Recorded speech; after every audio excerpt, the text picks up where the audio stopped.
नवनियुक्त मन्त्रीहरूले आफूले पाएको जिम्मेवारी इमानदारिताका साथ पूरा गर्ने प्रतिबद्धता जनाएका छन्। आफ्नो जिम्मेवारी सम्हाल्दै उनीहरूले सरकारले लिएको लक्ष्य पूरा गर्न प्रतिबद्ध भएर लाग्ने बताए।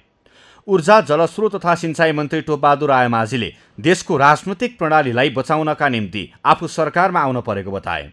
देशको राजनैतिक प्रणाली नै धराशायी भई अराजकतातर्फ जाने सम्भावना भएकाले देशको प्रणालीलाई बचाउनका निम्ति आफू मन्त्रीको रूपमा मन्त्रालयमा आउन परेको बताए।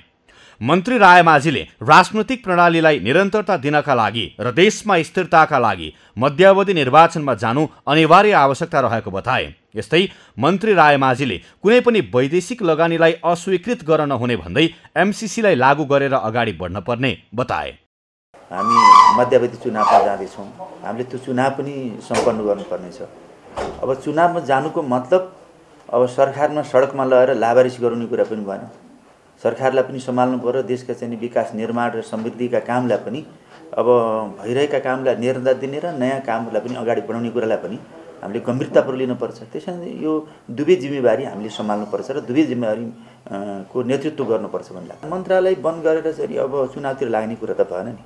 सिस्टमलाई त चाहिँ फेरि निरन्तरता दिनु पर्यो।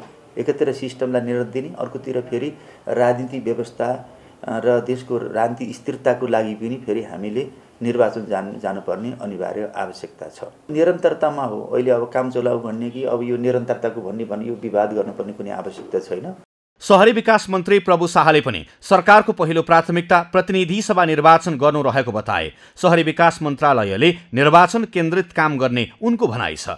यस आर्थिक वर्षको बजेट आइसकेको र मन्त्रालयले पनि कार्यक्रम निर्धारण गरिसकेको अवस्थामा मन्त्रालयले त्यसैलाई प्रभावकारी रूपमा अगाडि बढाउने मन्त्री शाहले बताए। सरकारको मुख्य कार्यभार निर्वाचन प्रभावकारी बनाउन पर्ने भएकाले तोकिएकै समयमा निष्पक्ष रूपमा निर्वाचनमा केन्द्रित हुने मन्त्री शाहको भनाइ छ। यो सरकारको पहिलो प्राथमिकता भनेको प्रतिनिधि सभाको निर्वाचन हो। त्यसैले हामी यो सरकार यो मन्त्रालयको तर्फबाट पनि सरकारलाई र खास गरी चुनावलाई हामी टार्गेट गरेर काम गर्न अगाडि बढाउँछौँ। र दोस्रो भनेको यो आर्थिक वर्षको बजेट आइसकेको छ र निर्धारित कार्यक्रमहरू बनिसकेका छ। त्यसले प्रभावकारी ढङ्गले हामी अगाडि बढाउँछौँ। भइरहेको कामहरूलाई प्रभावकारी ढङ्गले अगाडि बढाउने र अहिलेको राष्ट्रको अगाडिको जो मुख्य कार्यभार भनेको निर्वाचनलाई प्रभावकारी गर्ने, टाइममै तोकेको समयमा निष्पक्ष ढङ्गले निर्वाचन गर्ने, त्यसमा हामी केन्द्रित हुन्छौँ। खानेपानी मन्त्री मणिचन्द्र थापाले देशको समृद्धि, स्थायित्व र स्थायी सरकारको विषय मुख्य भएकाले देशलाई स्थिरतातर्फ लैजान कोसिस गरिरहेको बताए। उनले स्थिरता र समृद्धिको वाहकका रूपमा स्थायी सरकार बनाउन जरुरी रहेको पनि बताए। मेरो तर्फबाट कुनै पनि बिना दबाव र आपसी सहकार्य र अन्तर्क्रिया मार्फत चाहिँ समस्याको समाधान हो र समस्याको चाहिँ समाधान हो। समस्यालाई नबदल्नु, समस्याको समाधान गर्नु, त्यो समस्याको समाधानको चाहिँ बेनिफिट नेपाली जनताले प्राप्त गर्नुपर्छ। उनीहरूको आवश्यकता पुरा हुनुपर्छ र हामी सबैले गऱ्यौँ भन्ने चाहिँ एउटा सेन्टिमेन्ट, एउटा विचार, एउटा धारणा चाहिँ हामीले दिनुपर्छ भन्ने म चाहिँ त्यसको विचार मात्र राख्छु। मैले आफ्नो विचार राख्छु। त्यसको निम्ति तपाईँले जसरी चाहिँ एउटा स्वागत गर्नुभयो त्यसलाई म धन्यवाद दिन चाहन्छु। तर तपाईँ हाम्रो बिचको चाहिँ समझदारी, प्रेम, माया, सद्भाव चाहिँ धेरै लामो हुनेछ र हामी फेरि सँगसँगै काम गर्न सक्ने वातावरण चाहिँ मेरो तर्फबाट म मिलाउन चाहन्छु। संस्कृति, पर्यटन तथा नागरिक उड्डयन मन्त्री भानुभक्त ढकालले सरकारमा रहेर अतिरिक्त सुविधा र पैसा आर्जन गर्नु आफ्नो उद्देश्य नभएको बताए। मन्त्री ढकालले स्वाभिमान र इमानलाई बन्धक राखेर अतिरिक्त सुविधा र पैसा आर्जन गर्ने राजनीतिक उद्देश्य नराखेको बताए। राज्यलाई दोहन गरेर राज्यबाट के पाउँछु भन्दा पनि राज्यलाई समृद्ध बनाउन तर्फ सबैले सोच्न पर्ने पनि मन्त्री ढकालले बताए। राज्य दोहन गरेर राज्यबाट मैले के पाउँछु भन्ने कुरा भन्दा राज्यलाई समृद्ध बनाउने कुरामा मेरो योगदान के हुन सक्छ र त्यो संस्थाको उपयोगिता कसरी हुन्छ भन्ने कुरामा चाहिँ अलि बृहत बनेर सोचौँ। त्यो सोच्ने खालको सन्दर्भमा जोडकोडहरूमा सुरुमा कुराहरू नमिले पनि त्यही संस्थाको भविष्य राम्रो बनाउनका लागि दत्तचित्त भएर हामी समर्पित भएका छौँ भने अतिरिक्त स्वार्थबाट हामी कोही प्रभावित छैनौँ भने त्यसलाई राम्रो गर्ने कुरामा हाम्रो सङ्कल्प एकै ठाउँमा आउँछ र त्यसलाई हामी सुधारको बाटोमा चाहिँ लान सक्छौँ। युवा तथा खेलकुद मन्त्री दावा तामाङले खेल क्षेत्रका विज्ञ व्यक्तित्व र खेल क्षेत्रमा जीवन बिताएका खेलाडी र विज्ञसँग परामर्श गरेर खेलकुद क्षेत्रमा परिणाममुखी योजनाका साथ काम गर्ने प्रतिबद्धता व्यक्त गरे। मैले धेरै कुरा राख्ने भन्दा पनि अब यो नामै युवा तथा खेलकुद मन्त्रालय छ र स्वाभाविक यो नामैले मन्त्रालयको नामले पनि युवा फोकस र खेलकुद फोकस यो मन्त्रालय हो भन्ने कुरा प्रश्न पार्छ।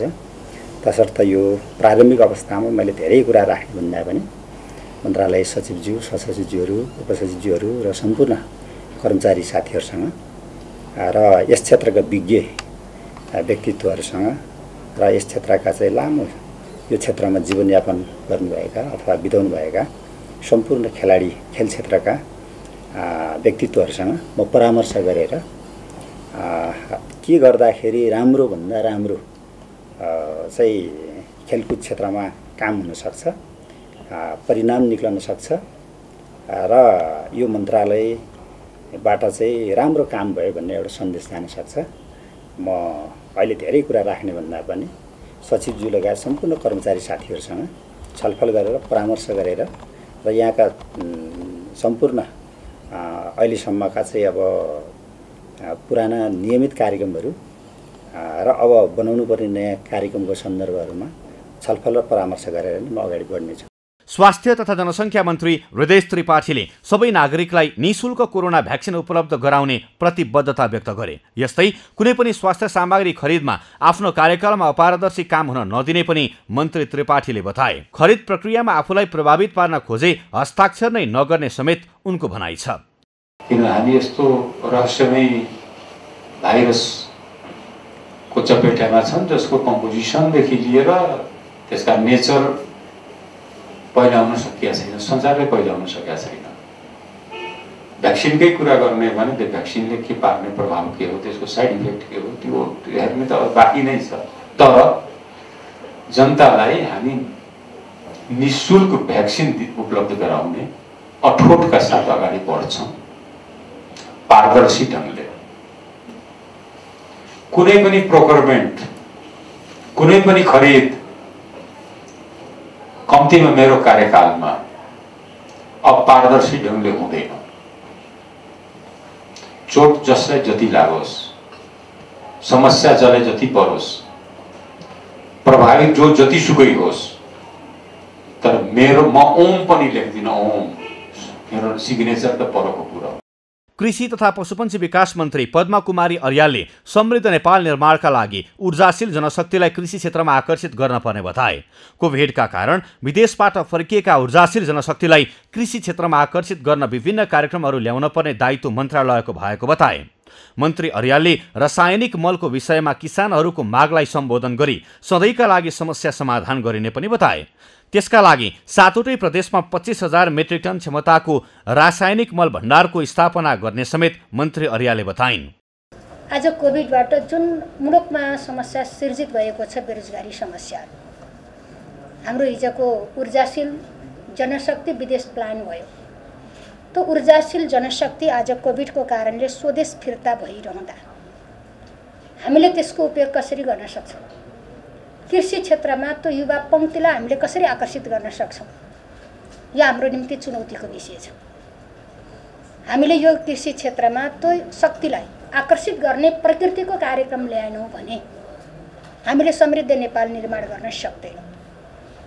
त्यसैले समृद्ध नेपाल निर्माण गर्नको निम्ति अहिले आफ्नो देशमा फर्किरहेका हाम्रा ऊर्जाशील जनशक्तिलाई कृषिमा आकर्षित गर्ने खालका कार्यक्रमहरू हामीले अगाडि ल्याउन पर्ने छ र यो विषयमा हामीले ध्यान दिँदै कार्ययोजना बनाएर अगाडि बढ्न पर्ने एउटा परिस्थिति छ। अब दोस्रो कुरा, कृषिको एक खालका सम्भावना र समस्या दुवै छन्। अर्कोतिर पशुपक्षी क्षेत्रको पनि सम्भावना र समस्या फरक फरक प्रकृतिका छन्।